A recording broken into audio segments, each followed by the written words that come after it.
From downtown Detroit, Local 4 News at 11 starts now. A prank gone wrong. An alleged hazing case out of CMU has one mother upset. But tonight we're hearing the other side of the story from the person behind the prank. First, winter weather marching back. Nothing like snow squalls, very high winds, and a 40-degree temperature drop to remind us that winter is still in season. Glad you're with us here tonight at 11. Last night at 11, we were talking about severe thunderstorms. Yep, and fast forward 24 hours, and Ben Bailey is tracking snow and other concerns on 4 Live radar. Ben? You can't make this stuff up. Whole different color out there. No more greens, yellows, and reds. It's all blue, indicating snow. Some of these squalls got a little intense in our northern suburbs. They've started to weaken, but now the core of what we had been tracking is settling into the city and downriver right now. So far, it hasn't been intense enough to coat the roads, at least right around the metro area, but further north, that still could be the case. Wind gusts remain anywhere between about 20 and 35, close to 40 miles an hour, and for that reason, we still have a wind advisory, or we did until midnight. It looks like they have canceled that early. Otherwise, as we head towards morning, temperatures mid-20s. Look at the wind chills, 5 to 15 above is how it's going to feel, and we'll see if we can recover any of this as we look at the snowfall totals in your 4-zone forecast coming up. All right, Ben, and how windy has it been tonight? Well, they were enough to blow the Ford sign right off the glass house. Look at the headquarters in Dearborn. Just nothing there but exposed light bulbs. The cover that says Ford is gone. Fortunately, no one was hurt, though, when it went flying away. All right, breaking news just into Local 4. More than 24 Detroit schools are being closed tomorrow due to the boil water advisory that is impacting 3 cities. Mara McDonald is live tonight with the very latest. And Mara, this just came down. Kimberly, this came down in the last 7 minutes. I just got the call from DPSCD. Here's the situation. They have been talking about whether to open tomorrow or to close. Multiple conference calls tonight. They had plans in place to bring in bottled water as well as disposable utensils, but they've gotten a lot of calls from parents who are concerned, who are quite frankly upset that their children, for example, here at Cass Tech, were drinking this water today, didn't realize they were under a boil water advisory. So tonight, in the last 7 minutes, I just got the word that out of an abundance of caution, DPS is going to close 26 schools tomorrow. The boil water advisory started out Tuesday night and started out much smaller, really, just Hamtramck and parts of Highland Park, and then blossomed as the day went on today to encompass an area bordered on the north by McNichols, the west Linwood, the east by Connor, extending all the way to the Detroit River. Now this morning, when DPSCD was given a list of schools affected by the water issue, it wasn't complete. Tonight, more than a dozen schools have been added, including Cass Tech. And Cass parents are not amused. I'm really not concerned at whose issue it is. My concern is our staff and our students were there all day consuming this water. Parents say communication has been poor today with the water department and the school district, and really don't feel great about their children returning to those 25 affected schools tomorrow, even though precautions are now in place. How are you going to get all of these supplies delivered to 25 schools by the start of school tomorrow when you have a problem getting regular supplies delivered to schools on a regular basis? Back here alive, the school district heard those concerns out of parents tonight and has decided at literally the 11th hour and in the last 8 minutes that they, out of an abundance of caution, are going to close down 26 schools tomorrow. This information is rapidly changing. We have it all on our website. If you need to take a look at that list that they are just updating right now, all you've got to do is head over to our web channel at clickondetroit.com. We are live outside Cass Tech right now. I'm Mara McDonald, Local 4. All right, Mara. We're also following breaking news tonight as the FBI investigates Russian interference in the presidential election. The Justice Department just announced Attorney General Jeff Sessions met twice with the Russian ambassador to the U.S. during the campaign. These conversations took place when Sessions was a senator. The White House has yet to comment on these allegations. Kim? Police reports have been filed with Central Michigan and Mount Pleasant police regarding the alleged hazing of a former student from Marysville.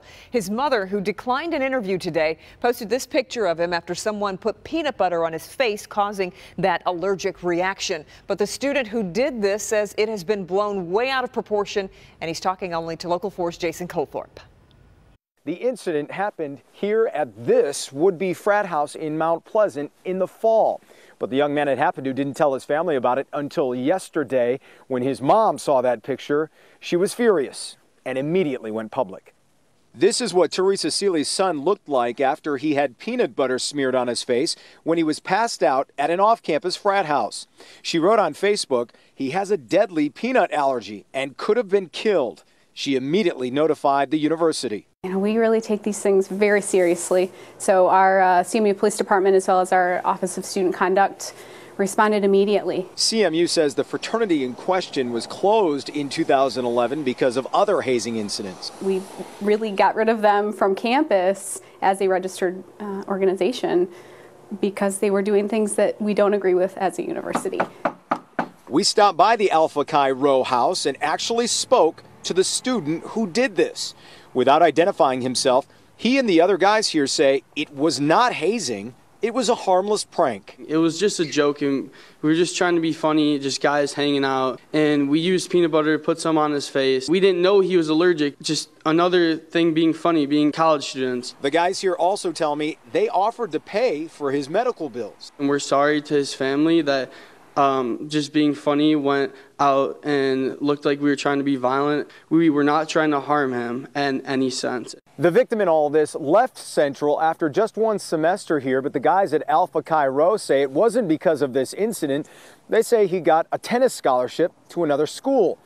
As for Central, they tell me in addition to any legal consequences the young men involved might face, they could also be suspended or expelled, depending on what the investigation turns up.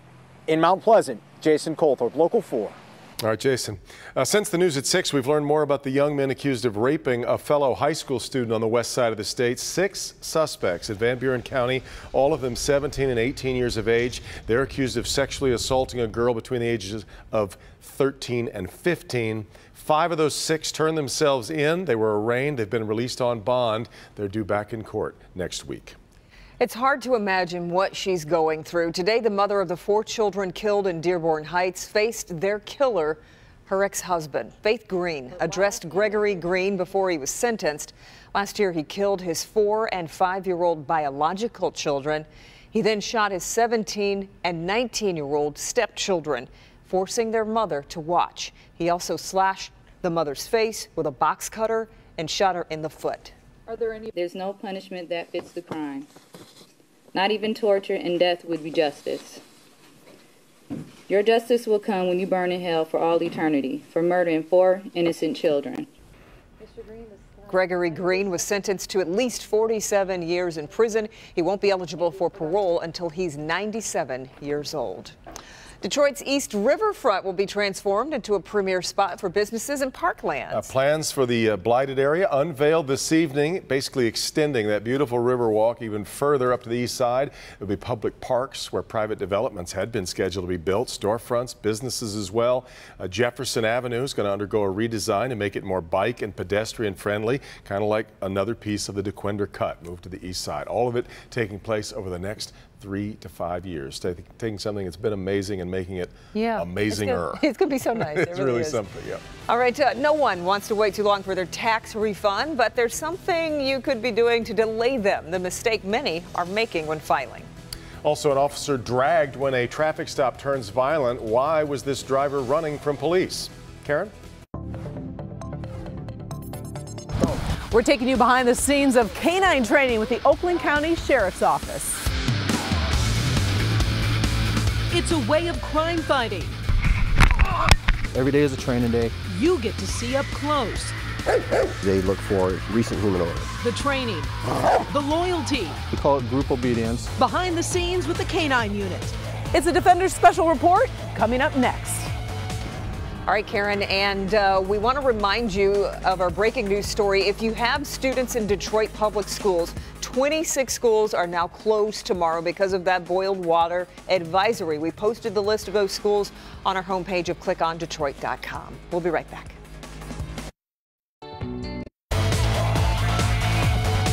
It's a crime-fighting tool that you get to see up close. Searching for evidence. Chasing down the bad guy. Looking for explosives. And the training starts young. Tonight, you'll see how it's all done. We've seen video of canines at work. They can do just about everything, it seems, whether it's searching for a suspect, trying to find a missing Alzheimer's patient, or detecting drugs and explosives. Yeah, but how do they get those dogs to accomplish so much and so fast? Our Local 4 defender, Karen Drew, was given a rare opportunity to go behind the scenes with the Oakland County Sheriff's Office K-9 unit during a recent training day. It's training day for these canines. In all, 13 handlers, 16 dogs, all working together. So obedience is the root of everything we do in canine training. These canines fight crime, chase down the bad guys, and protect your family. They're partners. They're soulmates. The officer-dog relationship is something quite special. Every day is a training day. Everything you do is something for the dog, for work and at home, and you're constantly fine-tuning. On this day, the Local 4 defenders met up with the Oakland County Sheriff's Office K-9 unit at Waterford Oaks Park. It's a day of practice scenarios. First, group obedience. Just getting them used to being comfortable around other dogs, even if they're close. You're supposed to, you're learning to do a downstay. That's what you're told to do. So that's what we expect you to do, no matter what the distractions of the other dogs. Next training exercise, evidence search. That's Deputy Christopher Tapaccio and his dog, Mortis. What they do is they look for recent human odor on the object. Many times it's the canines finding the gun that was thrown away after a bank robbery or murder. It's Mortis's job to find it. If it's in an urban area or if it's tall grass, our dogs can find it a lot quicker just with their nose than, let's say, 10 or 15 officers. It doesn't take Mortis long. Some dogs will retrieve it and can bring it back to you. My dog, he downs and then he barks. Next training scenario, some training aid explosives have been placed inside this playground area. K-9 Bolt will be sent in. Training with the odors of the explosive components to it. They have to know approximately 20-some odors. Bolt is one of the dogs that has recently searched schools where bomb threats have occurred. A dog goes in and can smell components of an explosive device and gives a much higher level of confidence. The school's safe. Parents relax, teachers relax, kids are safe. Go about your day. Release my dog, you will be bit. That's what deputies yell first before they send their dog in when the person they're chasing is now cornered. In this practice scenario, Blitz must find the bad guy who's hiding in the woods. Once they get the scent, they're on them. And in a matter of seconds,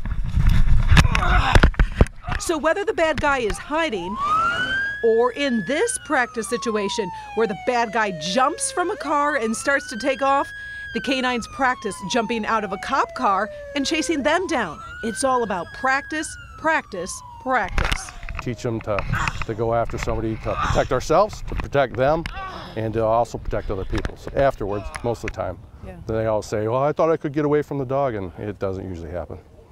If you would like to learn more about these canines and their partners, I posted their pictures and bios on our Defender page, including a very cute 10-week-old puppy that's already in training. I'm Karen Drew, Local 4 Defenders. You start to understand why when they lose a dog in the line of duty, it's so devastating. Yeah, big deal. All right, here's a look at what I'm working on for tomorrow night. He's dedicated his life to helping the poor, the incarcerated, and the condemned. You're never too young to actually do something to stand up for the rights of other people. Brian Stevenson is a widely acclaimed human rights attorney, and he has a message for some local school children. We have to understand that this legacy, this history, is part of the story of what it means to revive a community like Detroit. The conversation he says America needs to have to truly thrive. That story tomorrow at 11. All right, storms that rolled through West Michigan are now being classified as an EF1 tornado by the National Weather Service. This is damage in Niles, Michigan. See here, we had homes damaged, a lot of trees uprooted, power lines brought down.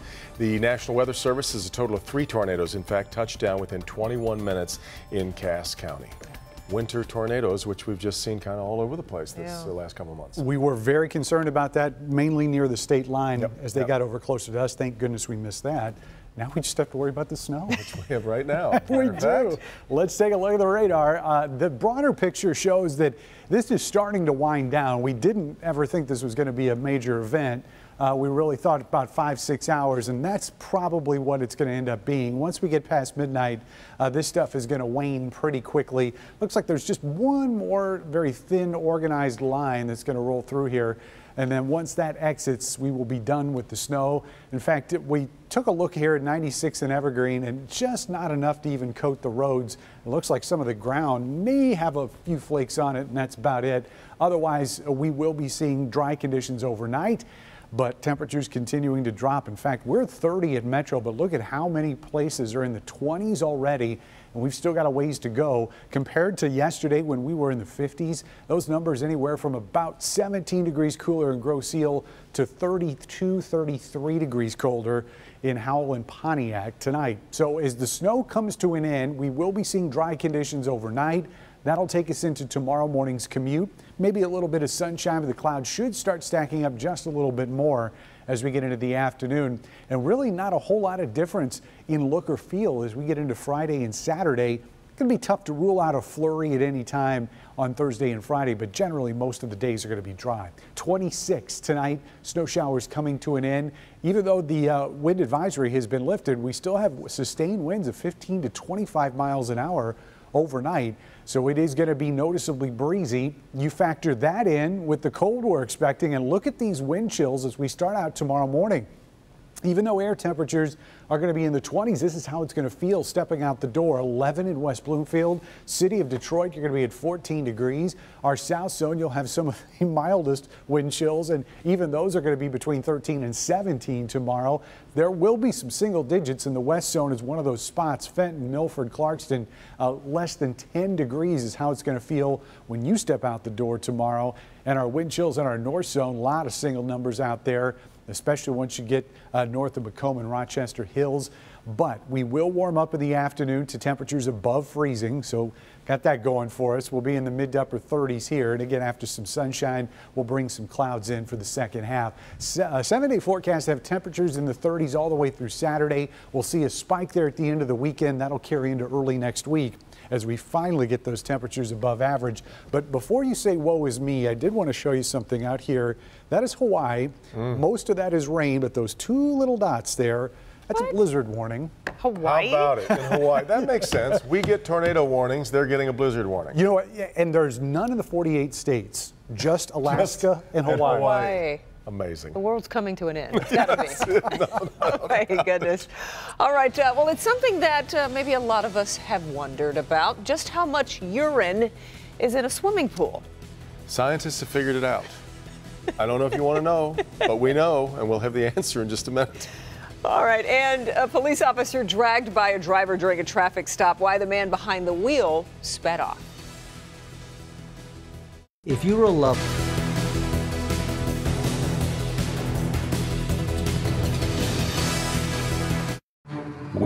An Ohio police officer gets dragged by a car as a traffic stop turns violent. The man he stopped had active warrants for theft. He drove off, taking the officer with him.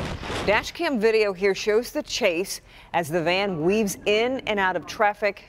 Take a look there. And at one point, the driver dumps his passenger and keeps going. The chase ended when the van was rammed by a cruiser.